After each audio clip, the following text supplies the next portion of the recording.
is Shodredux once again, and of course I have another Halo 4 video for you. This time it's actually going to be on the newly released map since the date of this video, Daybreak, and it's actually on the SWAT game type. For those of you who are not familiar with SWAT, it is a Team Slayer game type that is set up where the player has no shields, no motion tracker, and spawns with a weapon that is well suited for obtaining headshots. The current loadout sets used for SWAT during the date of this video are either the DMR or the battle rifle, both equipped with the pistol as the standard secondary weapon. Grasping the concept of playing SWAT is simpler said than done most of the time, but with a little bit of insight and practice, it's easy to get into the correct swing of things.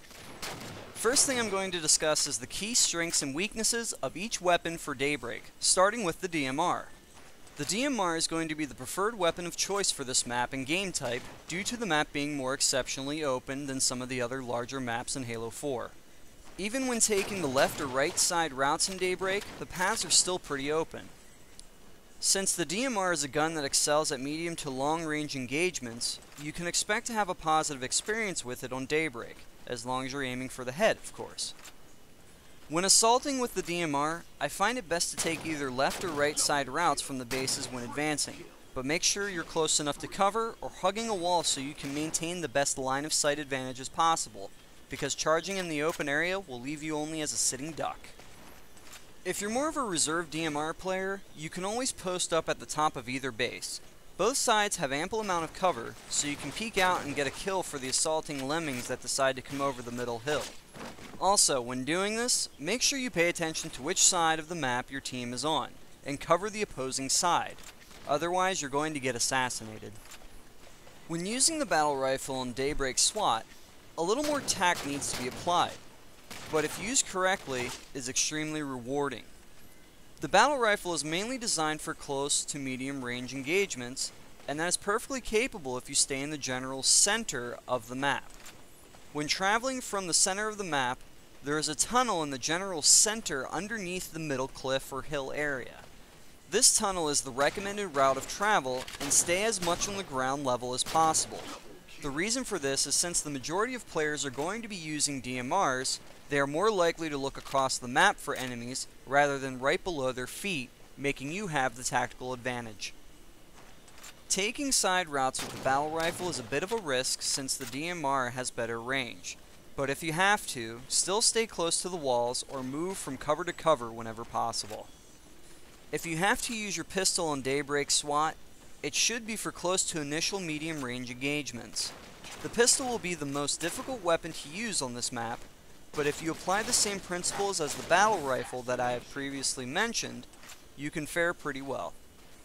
One of the tactics you can use when you're playing Daybreak SWAT is when you're on higher ground and coming around a corner, tend to jump out, then fire if you see an enemy.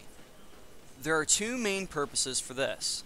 The first purpose is when jumping out from behind an object, you become a harder target to hit via headshot because the standard enemy primes themselves for a grounded and level headshot.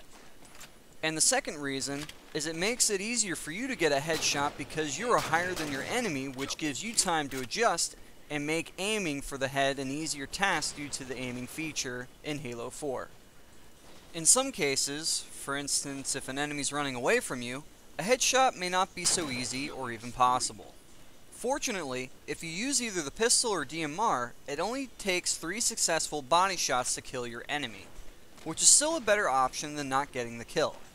With the battle rifle, it takes 3 successful burst shots to kill your enemy by body shot as well, but due to this being a burst shot weapon and technically requiring more bullets to kill somebody, there is more of a chance of error and misses when using this weapon for body shots only. I also wanted to mention if you find yourself in a firefight in one of the bases or in an extremely tight area, switch to your pistol and use the jump tactic mentioned prior. When you find yourself a little too close and personal to an enemy, it's never a bad idea to go for the beatdown or melee strike as long as you're not running at them head on. A couple reasons for doing this is, number one, for you sneaky types, it's a quieter option than using your rifle or pistol, and number two, because of how fast and swift the animations go for melee attacks, it leaves you for a hard target to get a headshot on for the victim. While assassinations look cool, make sure you do it at the appropriate time and place in Daybreak SWAT, or you'll be an easy target to take a bullet to the face and possibly be a victim of a showstopper event. With all that being said, when you incorporate some of the suggested tactics for SWAT on Daybreak, you'll be an excellent asset to your team and become a step closer in being a SWAT pro. Alrighty everyone, that's all I have for this video. I hope you enjoyed watching and hopefully you learned a thing or two. Before I go though, I would just like to say, for those of you that don't know, I created a new thread in the Halo Waypoint forums for the Halo 4 videos I will be continuing to make.